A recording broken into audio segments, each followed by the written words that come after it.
What's up, everyone? Welcome back to another episode of Boleros. We're shooting this back to back, pero this is a different day, FYI. Today, we are going to talk about our under the radar picks, as we mentioned from the previous episode. If you haven't seen the previous episode, by the way, where we picked our top potential breakout candidates, watch that episode, but watch this episode then. So we'll do the same format. We'll go round robin, maybe 2 rounds, pick our under the radar players for season 87. Gab will explain the rules in more details, but before we get to that, let's talk about our sponsor first. Gab. This episode, once again, is brought to you by Cotton Club Underwear and NYC Underwear. Cotton Club, I love it here. And Sultan of Sando approves. Promise, I've worn these sandos at home.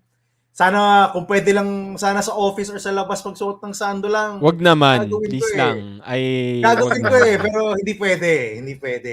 Sobra Kailangan na, medyo maayos-ayos ang forma naman sa labas. But yeah, Pwede undershirt, Sultan- as an undershirt. Pwede naman. as an undershirt, yung pwede naman. Of course. Okay. Sultan of Sando approved, guys. Cotton Club, NYC Underwear. Let's get started. Gab, ano ba tong under the radar picks? How is it different from our breakout picks? So under the radar players are players people or fans don't really know or pay much attention to, but we foresee will play a significant role for their respective teams, whether it's a guy coming off the bench as a shooter, as a stopper, defender, or any of them. It can be rookies, unlike the breakout players where the stipulation was they have to have played in a UAAP season prior to season 87. Now it can be rookies. We can talk about rookies that people don't even know much about. Diba? So, yun para sa akin are under the radar players. Just to give some shine, we always talk about the big stars, the KQ, sina Jared Bahay, Francis Lopez, JD Kagulangan. Now it's time, diba? Yeah. So now it's time to talk about the players we don't usually talk about. The players na baka a casual UAP fan has never heard of before until they finally see him on the court in season 87. So this is for the underappreciated players in the UAAP. Sammy. Okay, Maui, why don't you get us started with your first under the radar pick? Yeah, I think during our previous episode, we didn't pick any players from this team. This is a guy that really impressed me nung preseason. He's I think a two and through or a three, only playing 3 years in the UAAP. I have to pick Leland Estacio from UST. UST. He was my pick. Wow. I think- Okay. So, Diba? aligned, di ba? And si Maui high on UST, by the way. Go ahead, Maui. This guy is not gonna be the star kasi they have Caballero, they have Paranada, and whoever FSA they pick, di ba? Fortsky pa. And Fortsky, sorry. Yeah, I was supposed to, Fortsky, Padrigao. So they have those 3-star guards for UST. Plus whoever they pick as FSA. Both of the FSAs really did pretty well this preseason. I think it will depend na lang on who they think will fit best sa team nila moving forward. Leland Estacio, I really like this guy. He's a versatile player. He can play the 2, 3, and 4 slots for UST this coming season.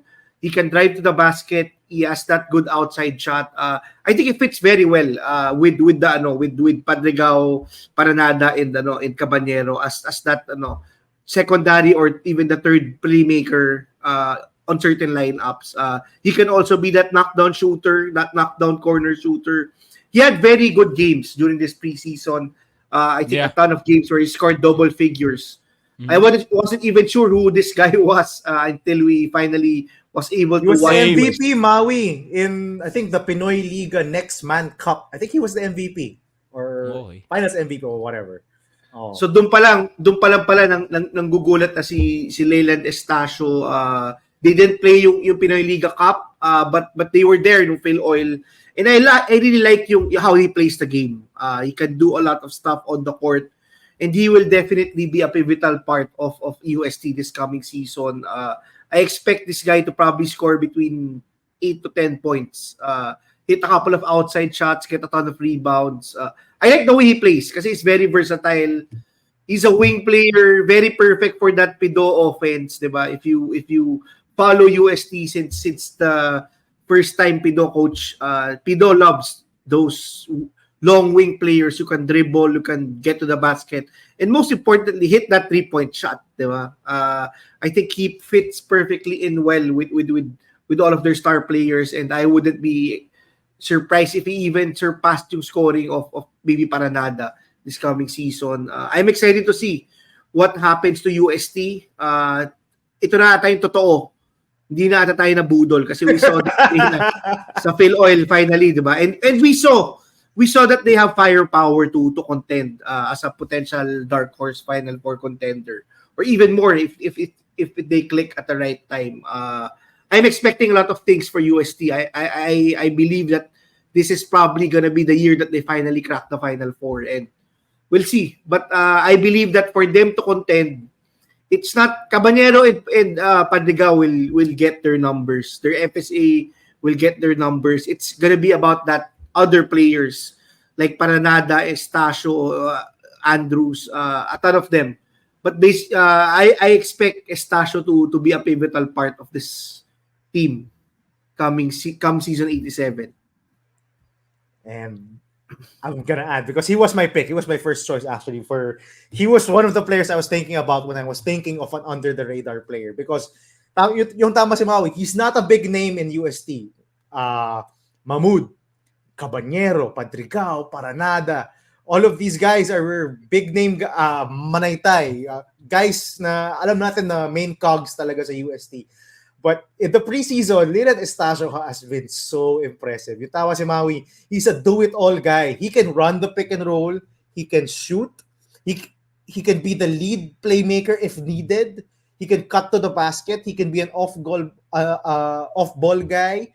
He can defend multiple positions. Sabi nga ni Maui, he's long and tall at the same time. I've loved the way he's played. He's made SJ Moore expendable. That's how good he's been.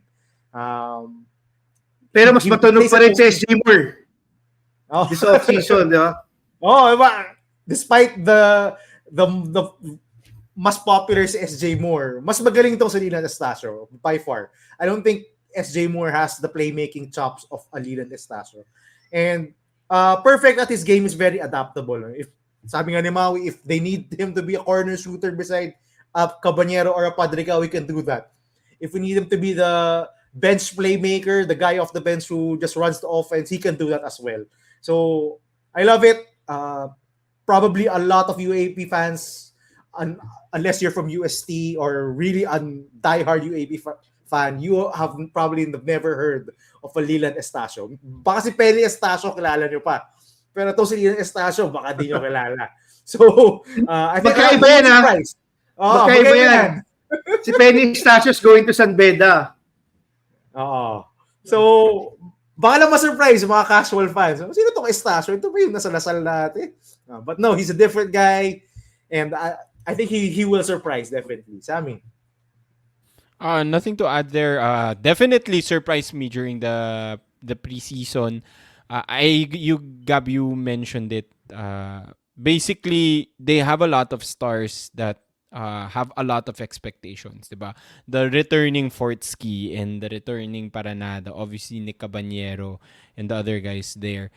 Nobody expects Estacio to be a superstar for UST. I think yun yung perfect tama ka, Zayn Mahmood. I completely forgot. Buti nabanggit mo pa. Sam, he doesn't have to be a superstar eh. I think yun nga. That's why he's the perfect under the radar pick. I love this pick by Maui and by you, Gab. So I think yun yung maganda eh. Not a lot of expectation from him, but he has shown a lot during the preseason. Really, really, really love this guy, especially during the preseason. So hopefully, again, for me, na-hype tayo sa preseason, but hopefully it translates also in season 87. And I think it will. So that's a good pick. Gab. Okay, for my pick, and I don't know if you guys have even heard of this player, My pick is again from the Adamson Falcons. I picked one Oh, in Josh Wayero in okay. our breakout players. Give me Manu Anabo from the Adamson Sorry Yeah, Falcons. Anabo. Have you guys even heard of this guy? Yeah, yeah, yeah. Ako not so This guy, much. Si Mantua ang ano ko eh, ang oh, isa sa mga players I'm looking at Adamson. Hindi ba I get naglaro that, na si Maui. Anabo last season? Tama Yeah, ba? he Siya ba did. yun? He was Yeah, di ba? mainly a bench guy. He was mainly a Ah, bench guy. However, with the exit of Adidat Hanapi and Vince Magbuhos, they need someone to stretch the floor. Now, a lot of them can shoot, but this guy has a shooter, beautiful yeah. stroke. Yeah. He's a shooter. I think he came from Letran. He was one of the stars of the Letran Squires, I think 2 seasons ago. Was recruited by Coach Nash. Didn't get much playing time season 86, but now season 87. In the preseason, he's been given a ton of playing time by Coach Nash, and I think his shooting and his length will be invaluable. He was one of the guys who killed Ateneo in the one of the games I watched in Phil Oil. He Yeah, was yeah, one of those yeah. guys, just hitting threes, playing hard defense, and that's gonna be his role. No, he's not gonna. Si Royce Mantua gets kumawi kung bakit siya yung pinili mo. Kasi he's been given a lot more playmaking responsibilities by Coach Nash.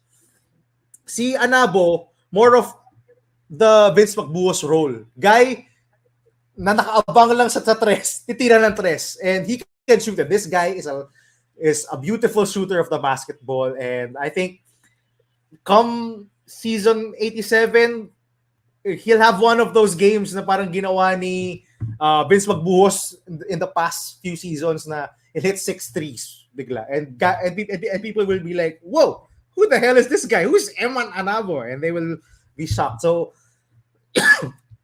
count me in. I think Eman Anabo will be part of the rotation. His shooting is invaluable. He has length. He can play the 3 or the 4. So Eman Anabo, man, this is probably the first time some of Manu or Eman, I think his name is Emmanuel. So Manu or Eman Manao. This is probably the first time any of our subscribers have heard the name of Manu or Eman Anabo. So perfect for an under the radar player. Sammy or Maui. Okay nga si Anabo. Actually, kasi Gab, you mentioned Anabo, so I was checking yung stats niya ng Phil Oil. He actually averaged 7.7 points across 7 games. I think you mentioned yung main strength niya, which is outside shooting. When you hit 38% in the UAAP, shooting close to 5 attempts a game, that's efficiency in the UAAP, di ba?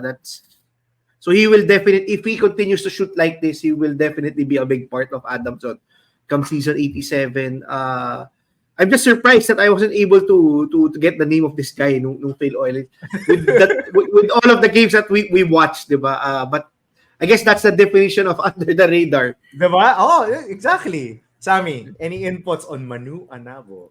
Yeah, I remember him dahil nga he was hot against Ateneo. Siya tsaka si Kalisay actually were shooting really good threes. I like that pick because I think whenever I hear Anabo, I always think about si Kalisay kasi I think Kalisay is the guy that gets to play more. They sort of play a similar position pero si Kalisay gets to play more. This guy hopefully will get to play more this coming season. I think uh, Gab, you mentioned it in previous episodes. You mentioned it all the time. Adamson loves to shoot threes. In that game against UP where they almost beat UP, if I remember correctly, they shot threes well, and that's how they stayed in the game or even led in the game. So if you have a guy that can shoot threes really well, I think that's always a good pick for a team like Adamson. So I think yun. That's it for me. So you literal under the radar din talaga. Diba? Under Anabo, the that radar. was Guys we medyo have never heard of or we don't hear much from. Oh, Sammy, your pick. Okay, actually iisip ko tuloy but sige, I'll still go with my pick. Gab, you already mentioned him in the previous episode. So, yun yung medyo spoiler alert. Josh Lazaro for me is one of my under the radar picks. Okay, medyo known name probably. He's played good minutes for Ateneo the past 2 seasons. But he has been probably stuck in that defensive player role. Na-mention mo na Gab in the previous episode, doesn't really score a lot in the previous seasons. I think he does rebound the ball well. He does a lot of things well. He rebounds the ball well. He's a great individual defender. Relatively long, diba? So he can block shots. He can rebound. And as we mentioned, it's so easy to pick someone from Ateneo because they lost a lot. They lost, sabi ni Maui from the previous episode, they lost their top 4 scoring options from last season. So it's so easy to pick literally anyone from Ateneo versus like picking from Lasal or UP na hindi mo alam because anyone, they're still more or less intact. Anyone could be a leading scorer there. Anyone could be a star. But I'm picking Josh Lazaro because I feel like he has been overlooked. Nakalimutan na siya ng mga tao, especially with, like guys like Mason Amos, Kai Balungay playing the past few seasons. Now that Mason is gone, I think Josh Lazaro really has to step up. Number one, Coach Tab does not have a choice. I was gonna say they have no choice. Coach Tab does not have a choice. But we've seen it nung preseason. Gab, you mentioned it. I was gonna point it out then. He was more confident in taking jump shots nung preseason. And he was hitting them. Actually, hitting jump shots was never the problem. I think it's more of the confidence. In the past seasons, he's been very hesitant when it comes to the offensive side. Defensively, rebounding-wise, wala tayong problema. I think it's the offense that's been medyo inconsistent. But promising preseason for him in terms of like just having that confidence to shoot. And I think that's what will really take him to the next level. Obviously, he will be relied upon defensively, but offensively, if he has that confidence, then he can stay longer. He can play more minutes. We all know Coach Tab, the type of like long athletic wing that Coach Tab likes. They all shoot switchable defensively, which he can do already, but they all shoot either mid-range or threes. Guys like Will Navarro, Rafi Verano. This is yung mold dapat that Josh Lazaro should be ideally aiming for. He has the stroke.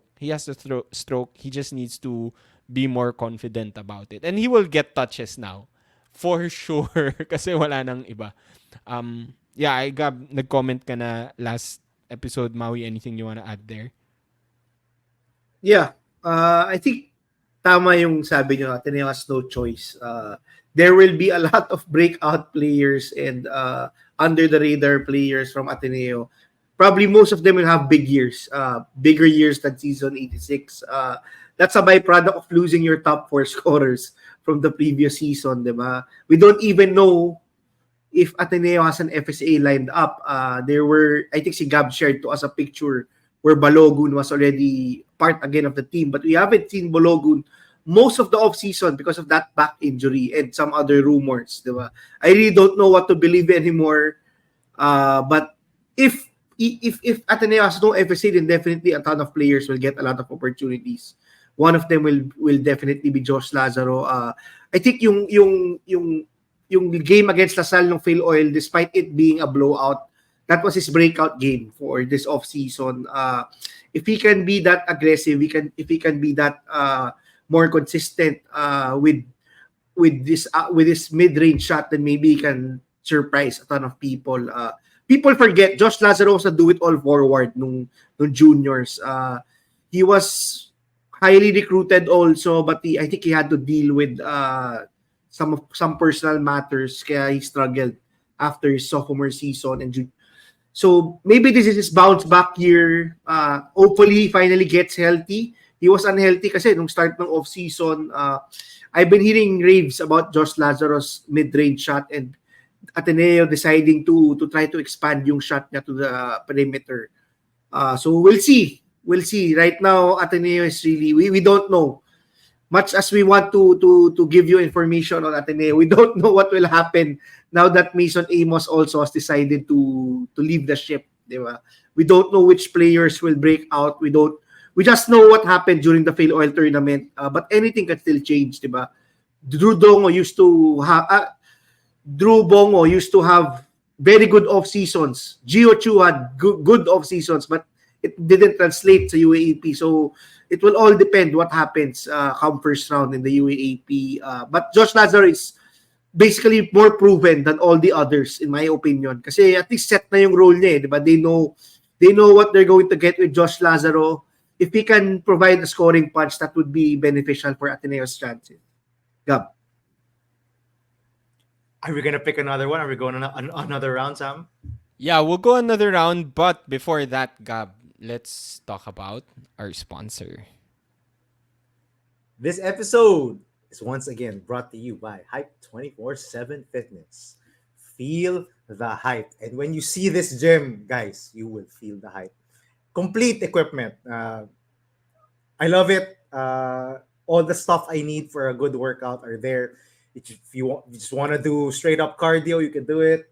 If you want to do some Olympic lifting, power lifting, you can do it. They have an area for that. You want to just focus on isolating your muscles.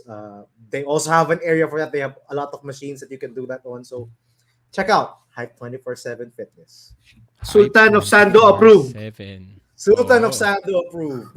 These guns 24/7. These guns need a temple. Nagpakita na ng guns. Let's go. These guns need the body needs a temple. Tama? Napamura na ako. Okay, moving on. Let's do another round. Why don't we start with Gab? Since, Okay. I actually your had guns a pick. are ready. I actually had a pick from FEU, but you talk about guns, and I'm gonna pick a gunner, and he's kind of become under the radar. I don't know if you guys would agree. From UP, Terence Fortea. Yeah. He looks slim. He looks slim. We've seen the struggles that UP has with 3-point shooting, especially with the departure of a CJ Cancino. We've seen in big games they are not willing to play Chico Briones, so that's an X automatically. So Coach Gold loves playing his guards, and one of his guards is one of his guys. Si Terence Fortea. I think he's sort of become under the radar just because of how much UP has recruited guards over him, and how he's struggled with injuries also. But yeah, he's a guy who's under the radar. Strangely enough, from a guy who was starting in season 85, was the direct backup to JD Kagulangan, and now he's sort of buried. But I think they're gonna need him. He's a guy, Maui. I think you pointed this out to me season 85. He's a guy who can shoot it from Steph Curry range, diba? Despite my frustrations with it at times, you said it before, it's an efficient shot na Terence Fortea takes from long range, very long range. And you get that kind of spacing from a Terence Fortea, bro, that's gonna be so valuable for you. With all the firepower. With all the firepower. playmakers and firepower, the guys who are so good going to the basket, just Francis Lopez, for example, the space that the Terence Fortea can give you will be so invaluable. Now, do I think he's gonna get big minutes? I don't think so. The UP has just so many players, but I think you'll Coach Gold will find himself in games na maybe he will have to count on Terence Fortea more, just because of that deadly outside shooting. I know size-wise he's not in the same level of Raylan Torres. Defensively and scoring punch-wise, not at the same level of his batchmate, si Jerry Abadjano. And definitely not on the same level as Harold Alarcon. But his one strength is shooting, and I think UP will find that valuable in certain games. Again, I would like to reiterate under the radar, meaning I don't think he's getting 10 plus minutes a night. There's just no room in that UP rotation for him to get 10 plus minutes a night. But as a guy who I think can remind UAAP fans na, hey, I'm still here, I'm still pretty good, and I can still play, I think you can count on Terence Fortea. People forget that he was the main guy in that NU Bullpups roster for a number of seasons for NU. He was one of their main scorers. No? This guy can put it in the basket and it can definitely shoot.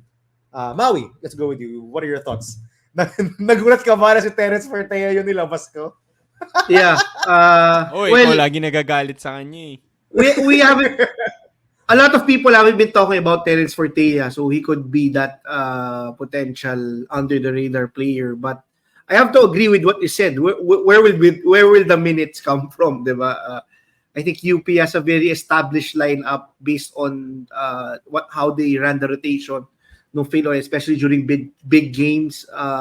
It hasn't helped that he's been in and out of the lineup. I think the past 2 seasons with ankle injuries. I think. Yun yung problem. Diba? I just think that Abadiano has really solidified himself, especially when you watch yung big games ng UP season 86 and even yung preseason ngayon yung Phil Oil. Abadiano has been that guy that has been hitting those shots when they need it. Maybe not 3-point shots, most of them may be mid-range shots, but I don't know. I don't know where the minutes will come. If Terence Fortea is probably playing for another team, he'd probably easily average 10 points, I think, if he gets that usage. Diba? If he has that humamoy or baklaan usage, but it's UP. Definitely. He'll definitely start for another school. Definitely. I think it doesn't help that I think Kagulangan is just playing on another level. Diba? Kagulangan is just playing on another level. I think he's out for blood this season. Out to really prove himself. Diba? See, I don't know why Coach Gold decided to put him on the bench. I don't know why Coach Gold decided not to give heavy minutes, especially during those crucial games ng finals, because this guy is a proven commodity. But I think he's out for blood. I think this finally is last year, di ba? He's out to probably Nakatawa naman yung finally his last year. Diba? I think that's established right now. Ito talaga yung last year ni JD Kagulangan. And I think him having that mindset that he wants to get a contract, I think abroad, is one of the reasons why I think where will Fortea get those minutes? Diba? They have recruited also very good guard wing players like Baila. So I don't know, Sam. Just to say, Maui, I don't think, sabi ko, I don't think he's gonna get big minutes. But maybe a guy na Coach Gold can insert in one of these clutch possessions, suddenly hit a big three, and just sort of remind fans na, uy, nga pala si Terence Fortea na yun nandito pa sa Spark UP. plug. Or, Spark plug like na lang spark yung Fortea. Like a game na makita mo na lang, uy, naka 3 straight threes na si Terence Fortea. Na, parang ganun. But I don't, yung tama ka, Maui, I don't foresee him getting big minutes at all. I think, he's been surpassed na by the other guards eh. We know he's not a backup point guard. He's not a point guard talaga. He's more of a shooting guard. And the other shooting guards have, sadly, been more reliable than him. Have more complete games, no? Si Jerry, si Harold, and si Relan Torres. So, but yeah, under the radar. Again, we've forgotten about him. Sammy. Yeah, I agree. Two things na na-mention ni Maui were also the ones that I wanted to point out. Number one is the size. Tama ka, Gab. He's not a point guard. He's a shooting guard. At that position, they do have a lot of like bigger guys that could defend bigger shooting guards then. And then the second one is the health. I think yung talent-wise, no question, magaling naman talaga siya. It's just that deep lang din talaga yung UP. But the problem why he hasn't played on the court is because of the health. He's been injured. He's been on and off in terms of his health, his injuries. So hopefully he gets to play this season 87. He stays healthy. He looks slimmed down based dun sa mga Euro trip photos nila. So hopefully he's back. He's back in full health and ready to go. We haven't seen much from him, to be honest. So, unbeaten pa UP the whole preseason. Yeah, by the way, unbeaten. Kahit yung nila, foreign trips nila, diba? I think 7-0 sila sa Euro trip nila. Okay. That's how talented that team is. Okay. Maui, your pick. Moving on, Maui. Maui, go ahead. Yeah. I have 2 honorable mentions. It's pretty hard for me to cut. Hindi ko na alam kung paano ko itatanggalin. I picked one from Ateneo and one from Lasal. Ateneo, I have to pick si Kyle Gamber. I think Ateneo, I'm picking Kyle Gamber because Ateneo has no choice but to play Kyle Gamber this season. Ganun din, wala nang choice. Diba? the departure of Mason Amos has a big effect because he will get touches. Ateneo will have to find people who are willing to shoot and score, and I think Kyle Gamber fits that mold. They couldn't play Gamber and Amos at the same time during the previous season because both are really struggling defensively. From what I've heard, Kyle Gamber has gained 20 pounds, close to 20 pounds of muscle this preseason. So that will play a big part on how he Payat fares. kasi siya last year no? Payat. Payat din niya. He's also one of the players that wasn't injured sa Ateneo. Di ba? Coach Tab spoke about how injuries played a big part itong preseason. He has been to every practice. And thankfully, he did not transfer schools kasi di ba, there were a lot of rumors that maybe Gamber was also transferring. Yung pala is good friend Mason, yung lilipat. The second player that I'm going to choose is one of my favorite players for LaSalle this season. I spoke about him sa when we covered the juniors. It has to be Doy Dungo. I love how Doy Dungo plays.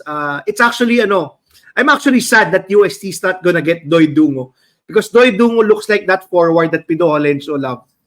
Diba? If you watch yung original iteration ng UST, this is that type of player that Pido Holencio would salivate. That Dylan Ababu, that Francis Alera, that Kazim Mirza type of player.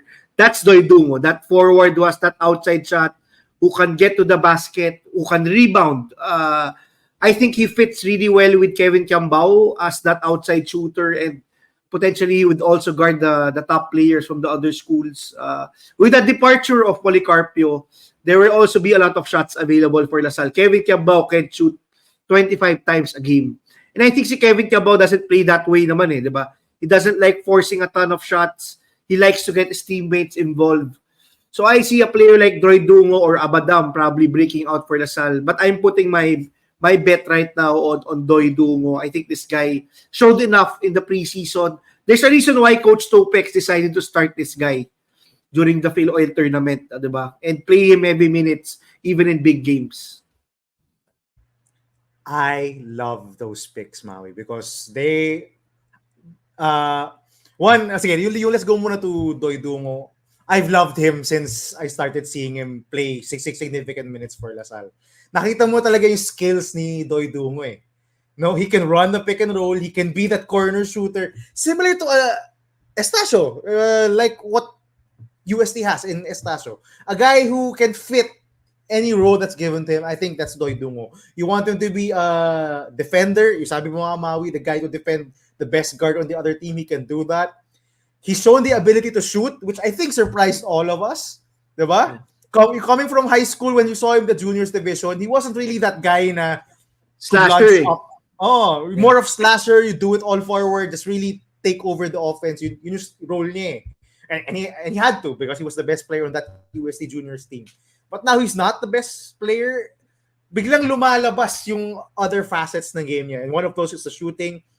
I agree. If there is one player I'll put my money on to be the second fiddle to KQ, maybe not immediately sa start ng season, but maybe as the season goes on, you can put it on Doy Dungo. Compared to their other options, like si Makalala has seen a ton of opportunity already, si Abadam, sino pa ba? Ano na nila doon? Si Ramiro, si Rubico. Yeah, si Doy Dungo, for me, has the biggest upside, the highest ceiling among all of those guys who on that LaSalle roster. So, I do like the pick, Maui. Doy Dungo, ang haba rin niya. I think he's a future star. I think he's a future star for LaSalle. Good get for the De La Salle Green Archers. Sammy. Yeah, I like that pick. Just to note, his first game wasn't good, diba? His very first game was in Phil Oil against UP. He was bad. JD Kagulangan was cooking him, eating him up alive. He was guarding JD for some of those minutes.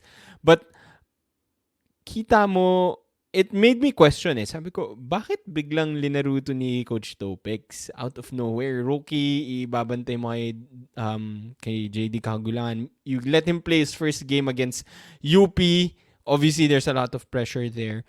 But you can see by the end of Phil Oil, you sort of appreciate why Coach Topex was doing that. It was really probably helping build Doy Dungo's confidence, trying to get him a lot of reps as early as possible. He wasn't part of the Pinoy Liga Cup, the early the competition, diba? So by the end of that season, he looked a bit less lost, I would say. He looked more comfortable. And I think just looking at that performance, I think, and the way Coach Topex played him, I think Coach Topex also expects a lot from him come season 87. So I like that pick. I like that pick. And to note lang on Kyle Gamber, I was able to explain. It kind of surprised me na yun yung pinili mo, Maui, si Kyle Gamber. But I do get it. I do get it. With Mason Gunn, the front line is now thinner. They'll have to play smaller. And yeah, as you said, they need someone who's willing to score. if there's The one worst thing you know offense, about, diba? They have the worst offense in the UAAP right now. Offense, yeah. worst offense, they need someone to put the ball in the basket, and Kyle Gamber can do that. It's And he a has good- length. And he has length. We have like to. Ateneo's the new FEU. Diba? Grind out games. For sure. And I liked yung what you said, Maui, the last season medyo hindi nila malaro si Kyle Gamber, si Mason together. And I think even for this season, it was hard for Coach Tab, especially in the preseason, to play Gamber and Mason together just because yun nga, their liabilities on defense. We know we've talked about Mason's struggles. Even in front of Mason, we've talked about his struggles on defense. And Kyle Gamber has the same struggles on defense. Well, now, wala na si Mason, so isa na lang yung kailangan mong isipin na nag-struggle on defense. So I do think he now has an opportunity to get minutes on this team. I mean, if you could surround him with perimeter defenders like an Espinosa, Akiteves Akun, Bongo, diba? I think that his defensive weaknesses can be compensated for. It's a good point, Maui. Sammy, Go Gamber. I think important din yung sinabi mo Mao about him gaining weight, 'di ba? Because the defensive end, that could also be a result of like him adjusting to maybe the physicality of Philippine basketball. 'Di ba? They always say that apparently like foreigners or at least foreigners have to adjust to yung physicality of Pinoy style basketball. So it's good that he added some weight. He's only in his second year, so definitely there's a lot of room for improvement for him, and a lot of people expect a lot from him. Then plus he's motivated. Motivated. Iwan siya nung friend Diba? niya, and He posted that Kevin Durant picture in Instagram Tama. when Mason was nga transferred pala. to LaSalle. We'll see. But cheering for him. Okay, moving on to my picks. I have two picks also. I decided to actually marami naman, but I decided to pick one from the finals team, one each from the finals team. More established names, I would say, but meron din akong rationale for why they're under the radar. So, I'll go with LaSalle first since binanggit ni Maui yung LaSalle. I'm going with VJ David. It's my under the radar pick. Why? Because we've forgotten about him. The last time we saw him play, he had a bad game against UP. 7 turnovers. 7 In turnovers. 17 minutes. We all overreacted. LaSalle overreacted. Suddenly, they recruited a one and done in Lian Ramiro. And then he didn't play in Phil Oil anymore. Obviously, he got injured supposedly. So maybe that's also why he didn't play so well against UP. Baka meron na siyang injury noon. But I feel like he's the forgotten man in the LaSalle guard rotation. Actually, Gab, hindi mo siya na-mention when you were listing down the guards. Oh, actually, kasi Sammy, ang ganda. Kasi I really forgot about him. So talagang forgotten man siya. Forgotten man, literal. But we were so high on him last preseason, and last season he was doing so well. Obviously he hit crucial 3-pointers for LaSalle in the finals, in the playoffs. So I think he's still going to be a very, very crucial part of this team. they do have a lot of recruits. I agree with Dungo. High ceiling guy.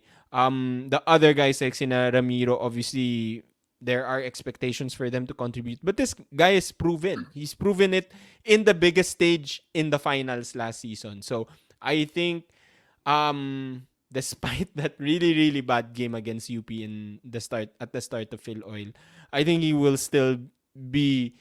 I don't expect him to be a superstar. But he will have solid contributions for Lasal this coming season. Especially dahil wala na rin si Polly. So, nawala ng playmaker. So maybe he'll have to playmake a bit. The other one for UP, I have to mention Aldous Terculas again. So, why Oh, that's Terculas? not an under the radar pick, Sam. siya Come na on. napili ko. Pinili mo na si Terence Fertea But hear me out. Ayaw mo si Belmonte? Okay, ito. I feel like obviously the guys that are he's competing with in terms of position. Francis Lopez has the name, diba? Siya yung superstar. Obviously, siya yung starter. He's been dominating the preseason. We expect that from Francis Lopez. So, that's that. And then the other guy, ang naglalaban in terms sa minutes is him and Belmonte. I feel like si Belmonte, there's more hype because of his potential then. And I feel like mas ma-highlight siya eh. Di ba meron, ano ba yung shinare mong video, Maui, nag-dunk si Belmonte sa Because yeah, he's being Europe given a game. ton of shooting touches. And yun nga, exactly. I feel like si Belmonte, they really make plays for him. We've talked about this before. They really make plays for him. They let him he has a long leash basically. They let him take a lot of shots and try to score. They let him get hot. But Terculas is not that type of guy. He's more of a system guy. But I feel like he's really solid eh. He doesn't have that big name QMB or Lopez or whatever. But I don't know. feel like he's going to He be has a pretty big name to me. well, galing kasi siyang UP pero if other than that, I feel like medyo overlooked pa rin siya. I still feel like he's underrated.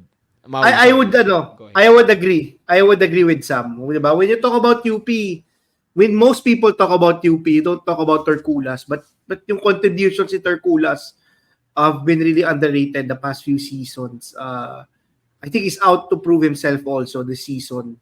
Sana hindi ma-injure kasi parang sobra. I think the aggression sometimes is too much for Terculas this off-season.